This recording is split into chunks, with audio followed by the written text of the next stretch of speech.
Hi and welcome to the Journalism Salute. I'm Mark Simon. In each episode, we'll talk to or about an interesting person or organization related to journalism. The intent is to show that journalists are not the enemy of the people. Thank you for listening. On this episode, we're joined by Nick Hirshon. Nick's our first repeat guest. He's an associate professor of communications at William Patterson University, a co-host of the Journalism History podcast, and is the editor of the most recent issue of the academic journal American Journalism. That's our subject today. The issue looks at the history of investigative reporting, the hook being that it's the 50th anniversary of the Watergate Break-In. Hey, Nick. Hey, Mark. Thank you for having me. So just to refresh our audience, give us your journalism origin story and background, and maybe connect it to your interest in this particular subject. Sure. Well, I grew up in New York City and I went to St. John's for journalism, went to Columbia Journalism School, and I worked for 6 years for the New York Daily News as a community reporter in the borough of Queens, where I'm from. That was from about 2005, 2011. And then I decided to become a journalism professor. So I studied at Ohio University to get my PhD in 2016 from the Scripps School of Journalism there. And then I joined the faculty at William Patterson University in Wayne, New Jersey, which is about 20 miles west of the city. And like most journalism students, I grew up watching All the President's Men, the movie that, of course, lionizes Carl Bernstein and Bob Woodward and the work they did for the Washington Post in tackling Watergate. And my parents were of an age where they would talk a lot about where they were when Nixon resigned from office. And that movie became sort of a rallying cry for so many journalists and certainly something inspirational. So whenever you were having a rough day as a reporter, you turn to that film, you see the great work a reporter could do. My God, they could actually take down a president of the United States who's corrupt. How enthralling. So that was part of when we started seeing that we have the 50th anniversary of the Watergate Break-In coming together in 2022, that maybe that would be a good project to do for American journalism. So introduce us to this publication and what the point of it is. So American Journalism is a peer-reviewed academic journal. It's the official publication of an organization named the American Journalism Historians Association that I've been a part of now for several years. And so it usually has collections of articles written by scholars across the country, journalism professors and graduate students, essays from professors, reviews of books and digital media like movies and such, and go over the history of not only journalism. Even though the title is American Journalism, we look more broadly at the history of American and international media. So we'll have things in there sometimes about entertainment media, sitcoms, TV shows, radio shows.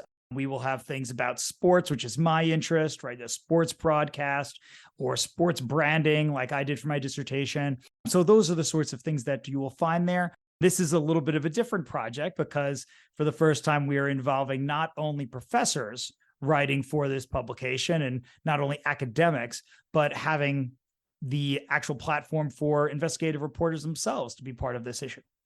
So this sounds a little bit more exciting, at least to me, in terms of academic journal than a science kind of journal or a mathematic kind of journal. This is one that's specific to, hey, people like me, people like you. So what does editing an issue typically entail? Well, for this one, this is my first time being the guest editor of a special issue. And it's a lot of work at the start because you're conceiving how are you going to put this together. First, just have this concept of, okay, we want to do something that is going to mark the anniversary of the Watergate break-in and the impact that that had on investigative journalism.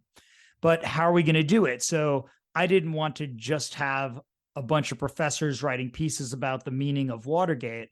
I want to try to build a mainstream audience and show the readers of our journal, like you were just saying, we hear academic journal and it has a connotation that it's going to be dull, stilted writing, exclusionary, really only for a certain PhD audience.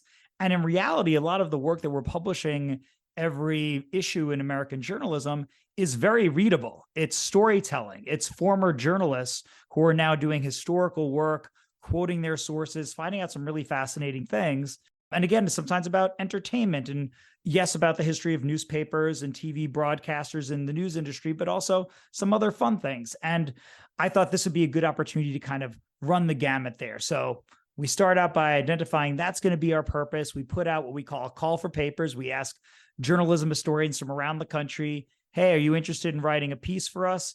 Pitch us something and we'll review it and see if it works. So we had that component. But then as part of this project also, as I said, I wanted to change those reviews, which are usually written by professors about maybe an archive that they've gone to or a movie they've watched about journalism history, and instead have those written by investigative reporters and reviewing something that was very important to their growth as a reporter. Maybe this is a book they read in college that inspired them to get into the news business, or a series of articles that were in their hometown newspaper, a movie that depicts journalists in a way that they think is accurate or very inaccurate, and they wanted to kind of attack that in the pages of our journal. And of course, you're going to get a different style of writing when you have journalists contributing and not just professors. So these different kinds of points of views are going to be great.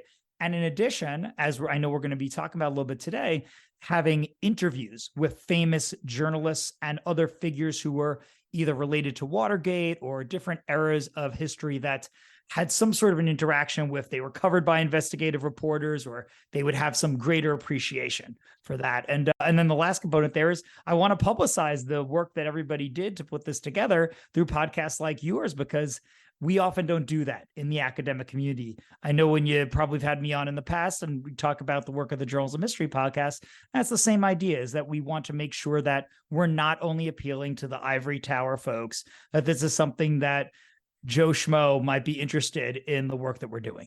It's very accessible, as you were talking about with regards to accessibility.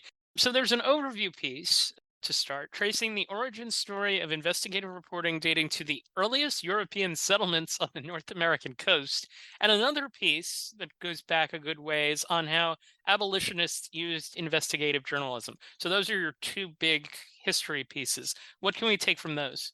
Well, the first piece that you mentioned is by James Aucoin at the University of South Alabama. He's the one who did this story, an article here about investigative reporters and editors, the key organization that is a leading actor in the establishment of investigative reporting as a practice, as a profession in the United States. And he charts the history all the way back, as you say, to those early European settlements. And Benjamin Harris, who founded the first English language newspaper in the colonies in 1690, Public Occurrences, both foreign and domestic. And in that newspaper, which only had one issue because then it got shut down, he was doing investigative reporting. He said that the King of France had seduced his son's wife, and this outraged the governor of Massachusetts at the time. So he said, we're going to shutter this newspaper, no more, and use the excuse that, oh, you didn't have a license to print it, and that's why we're going to do this. So from the earliest founding of investigative journalism, of journalism in the United States, we've had this investigative element.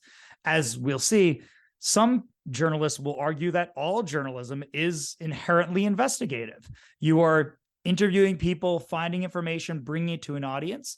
So there is that investigative quality. But then in James Aucoin's piece, he also talks about partisan editors for early newspapers in the colonies, who were the first ones to report, for example, about President Thomas Jefferson's affair with his slave, Sally Hemings.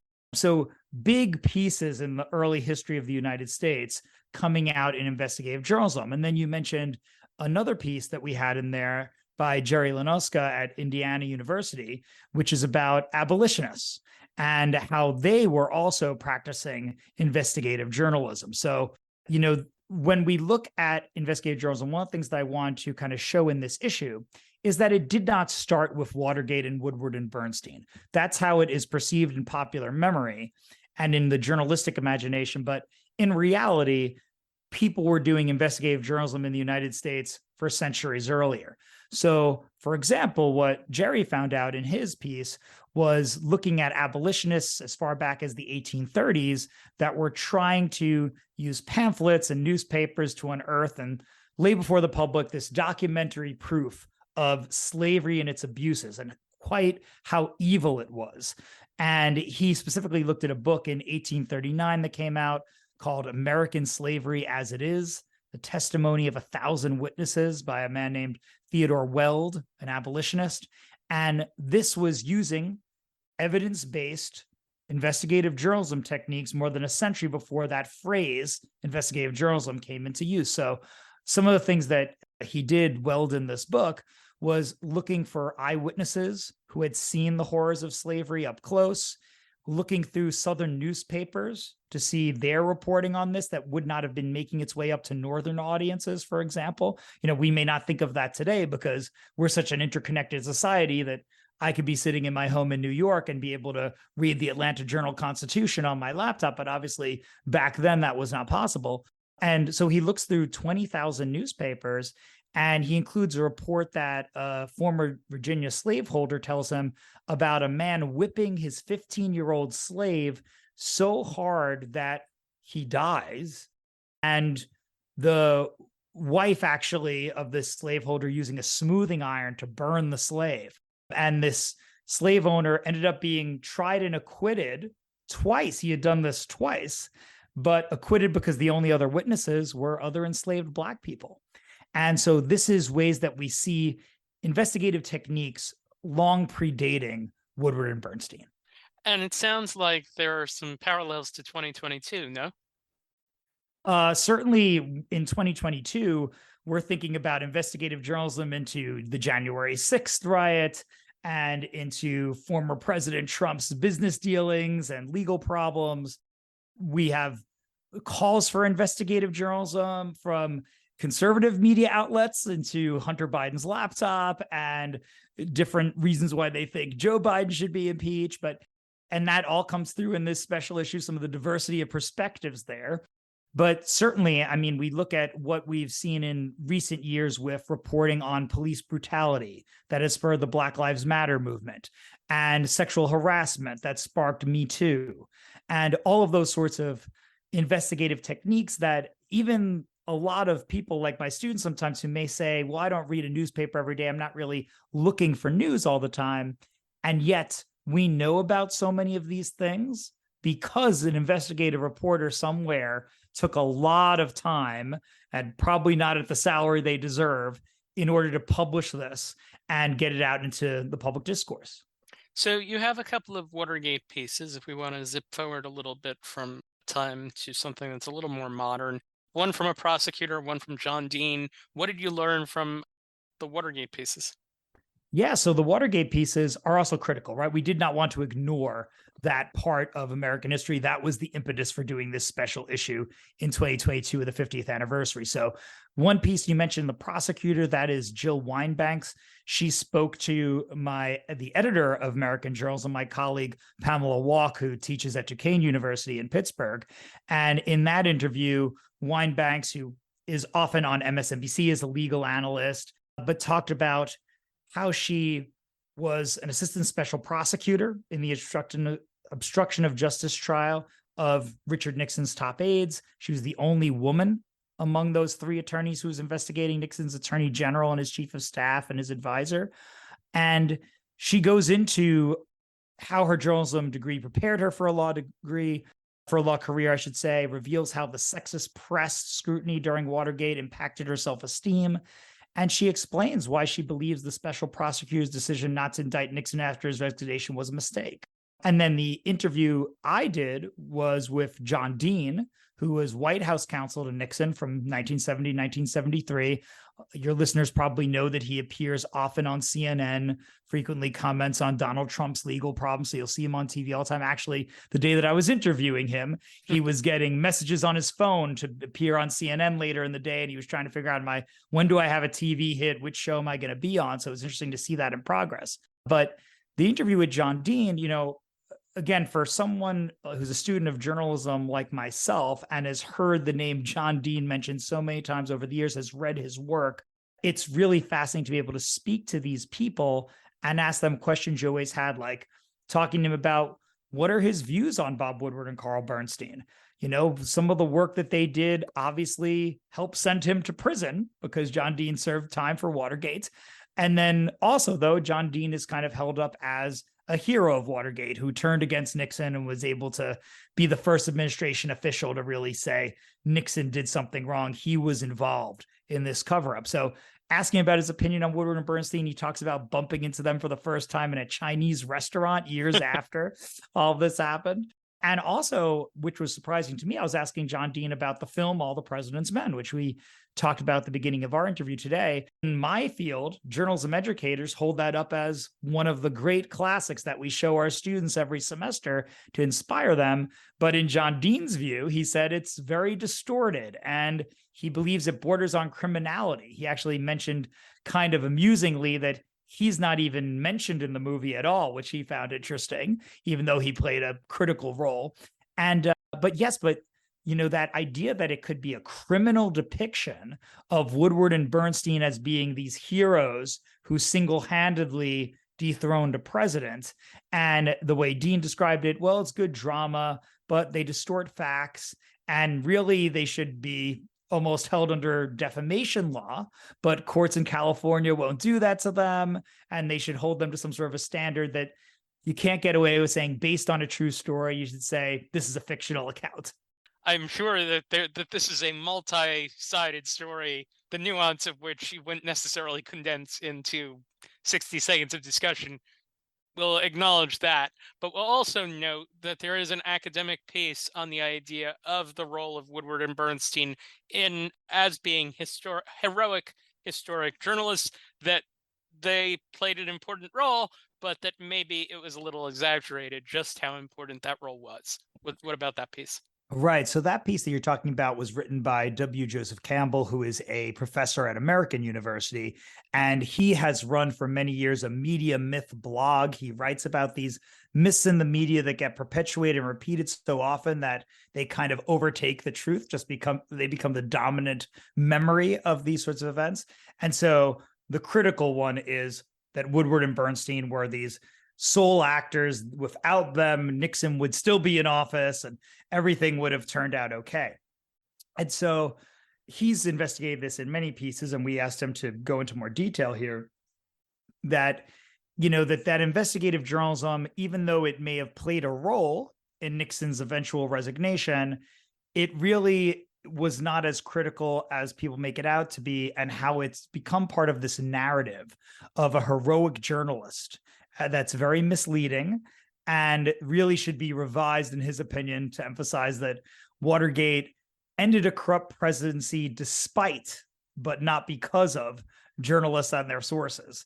And really saying, like in the dust jacket to their book, All the President's Men, they talk about how it precipitated Nixon's resignation. But these sorts of casual offhand references that we've seen so many times over the years to the role that they played really don't look at the kind of larger ecosystem of what it takes to have that kind of an impact on a president. So it's not just the work of the reporters of the Washington Post. Obviously, there were reporters at lots of other news organizations that were also covering Watergate, including Connie Chung, who I also interviewed for this special issue. But you look at the court system and politicians who were willing to pick up on what the Washington Post was reporting and say, let's have hearings about that. Let's pressure Nixon based on what we're reading in the newspapers and get into that more. So, Campbell says this is no surprise that this has become the go-to narrative. There's a lot of media-driven myths about heroic journalists because they're simple, easy to understand. A lot of people want to latch onto them because they want to believe that journalism could have this power in society for someone like myself. It is a really great argument to use to young journalists who I'm teaching about why should you go into this profession? What other profession could give you the opportunity to have this sort of historic impact on the future of our country? But it's become this ready shorthand that is inaccurate.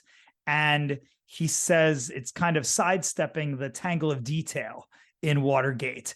And it's a real shortcut that doesn't look at the total story. Right. And we're not saying anything necessarily about Watergate itself. We're talking about the role of the well-known investigative journalist specific to Watergate, and that going up and up and up and up and up to a certain point where they are revered in a certain way that this piece, again, more nuanced than we would be able to articulate in a minute discussion. The piece is worth reading because it gets into the specifics. And I also just want to mention here, Woodward and Bernstein themselves have agreed with this. It's Yep. not something that is controversial in the sense that he's trying to take them down. And Yep. a lot of people who spoke about Woodward and Bernstein for this special issue said that repeatedly and John Dean said that too, of like, there was not one story that Woodward and Bernstein wrote in the Washington Post that gave him the slightest palpitation, he said, when it was at the time that the Washington Post really knew what was going on. Now, it's not to take away from how they have motivated so many journalists over the years and the great work that they continue to do, because they're still great investigative journalists who have been covering presidents up through Trump and Biden. Yep. So, it's just to give a quick quote here, because Woodward said at one point, to say that the press brought down Nixon, that's horseshit.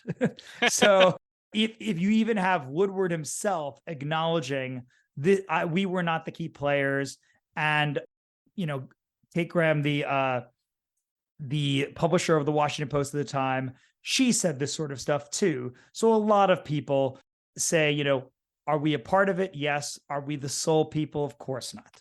So you mentioned Connie Chung before, who was a reporter who covered Watergate, and you did an interview with her. I didn't even realize she's been an active journalist for 50 years, along with her husband, Maury Povich. He's still active. They now, I think he has kind of the lead role in it, but they now run a newspaper themselves. What were the highlights of what you talked about with her?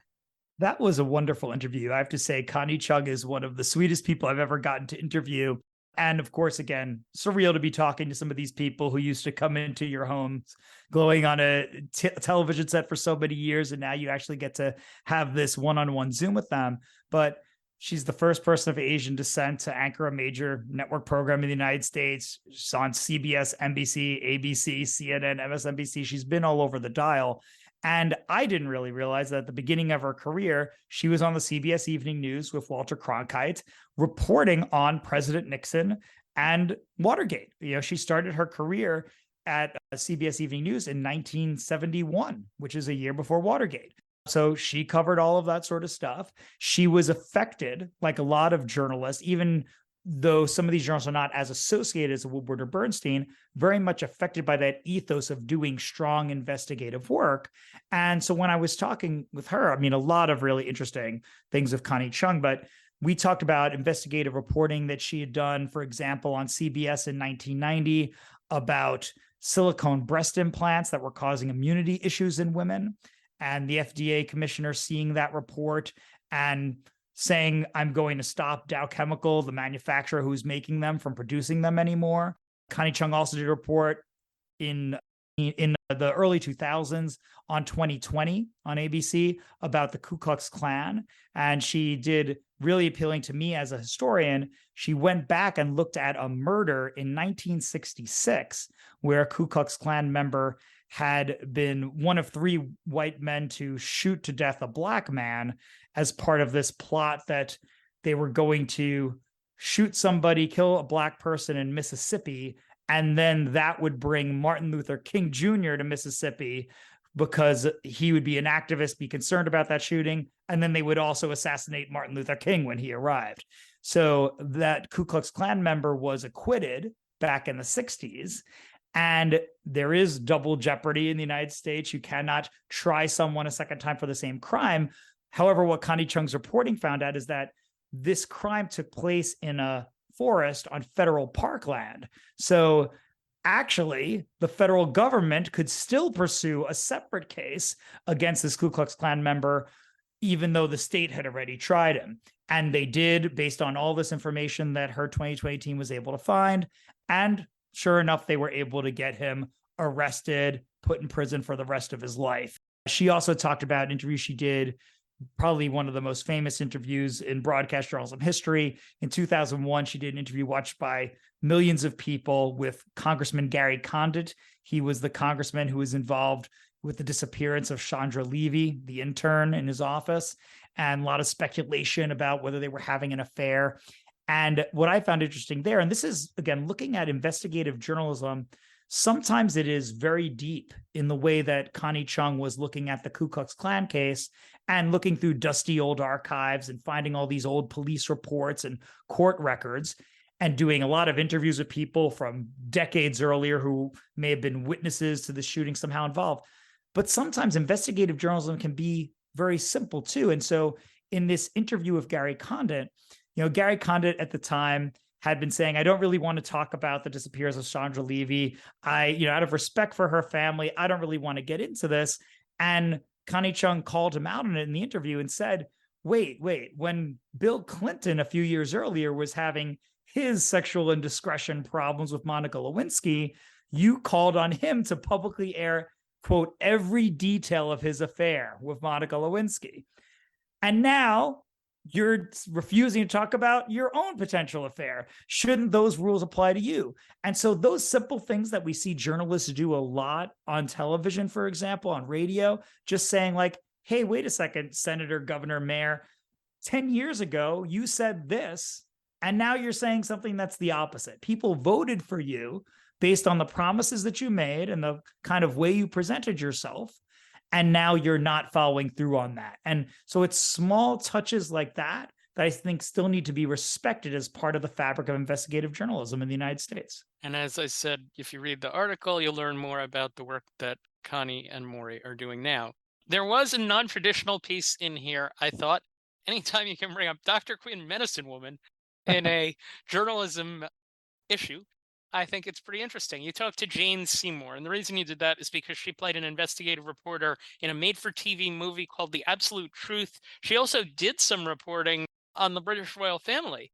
All right, so what was that about?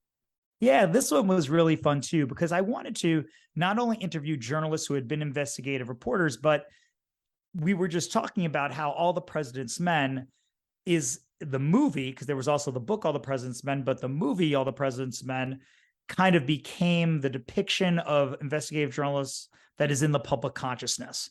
And so we cannot dismiss the importance of investigating those kinds of portrayals on film, on television of journalists. So when I was looking through this book called Encyclopedia of Journalists on Film, I learned about a television movie in 1997 called The Absolute Truth, which starred Jane Seymour.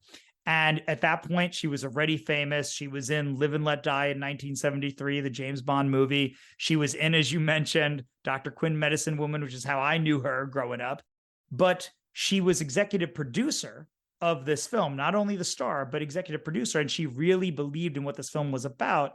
And it's available on YouTube if any of your listeners would like to check it out. But it's a movie about a television newswoman that Jane Seymour plays, who is covering a presidential candidate who sexually harasses his staff.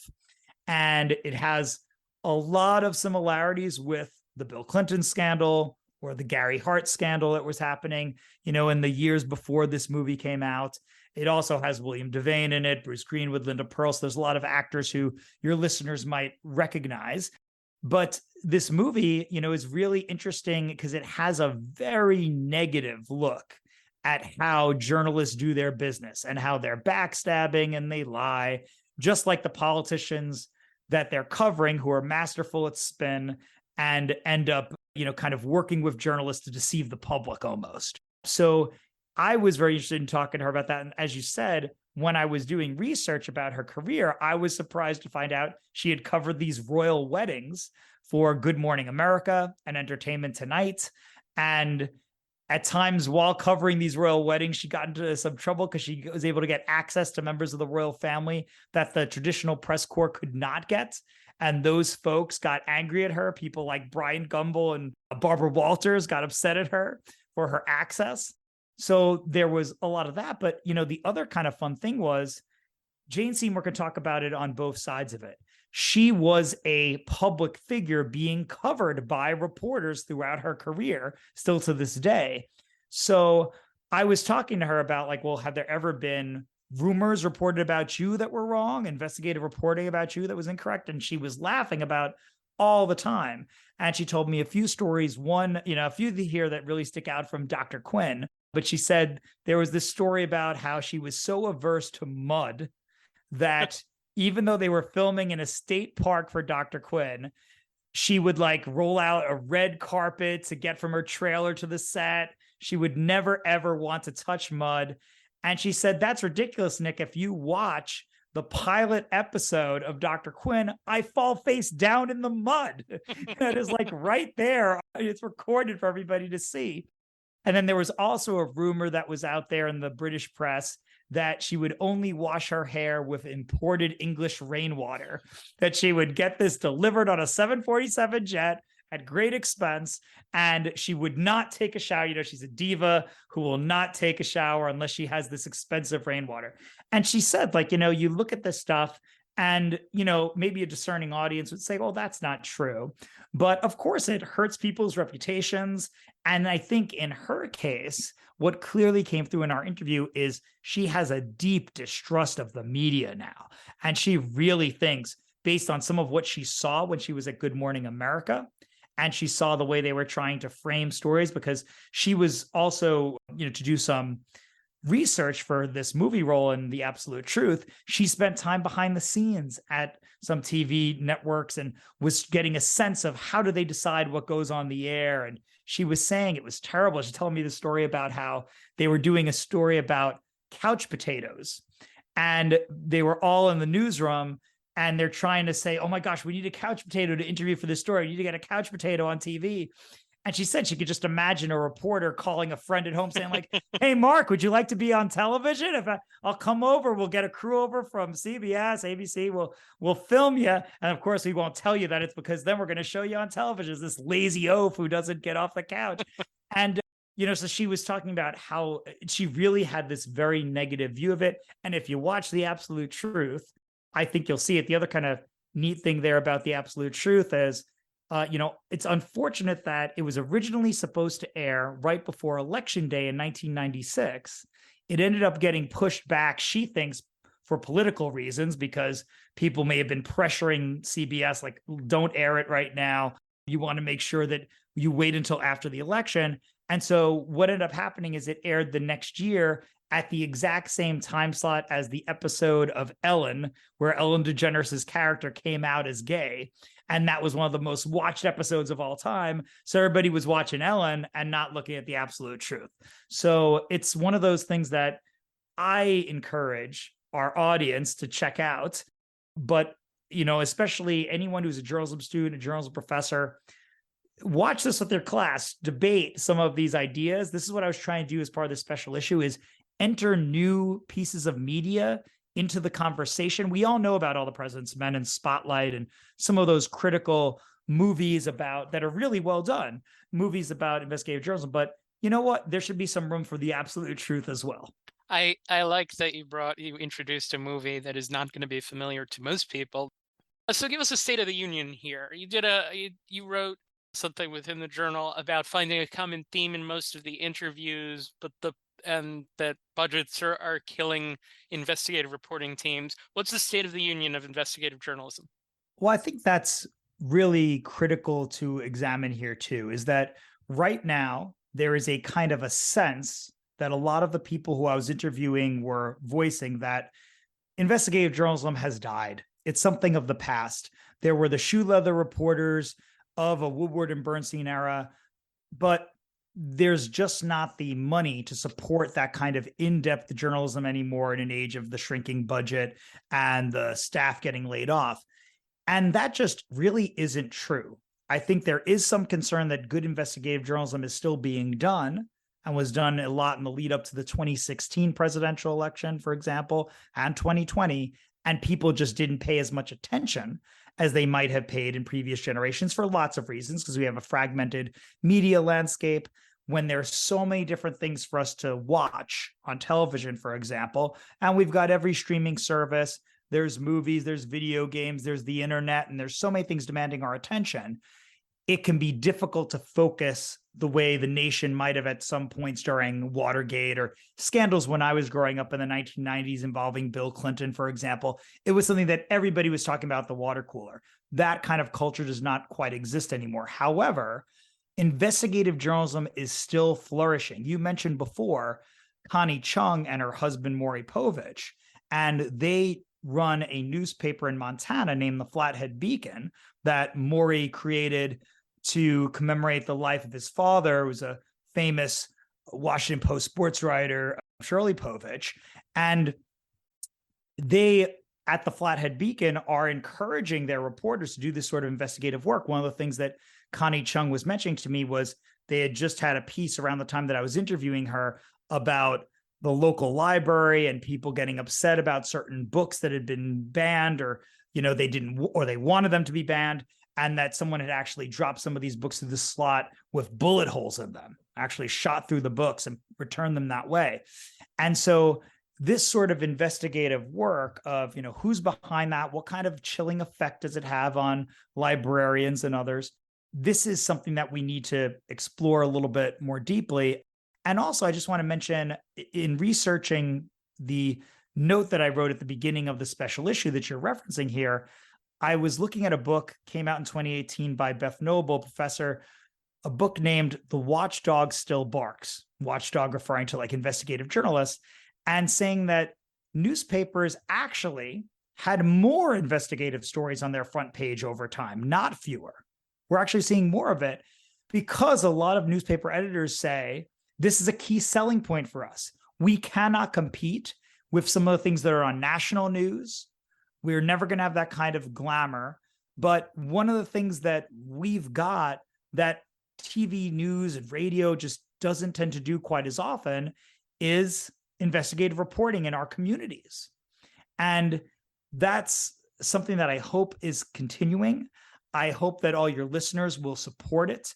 We have a whole series of reviews written in this special issue by investigative reporters at some terrific news organizations, Axios, the Houston Chronicle, Capital B, you go down the list of Pulitzer Prize winning reporters, Tampa Bay Times, San Diego Union Tribune, the Journal News in New York, who are all doing some really terrific work every single day.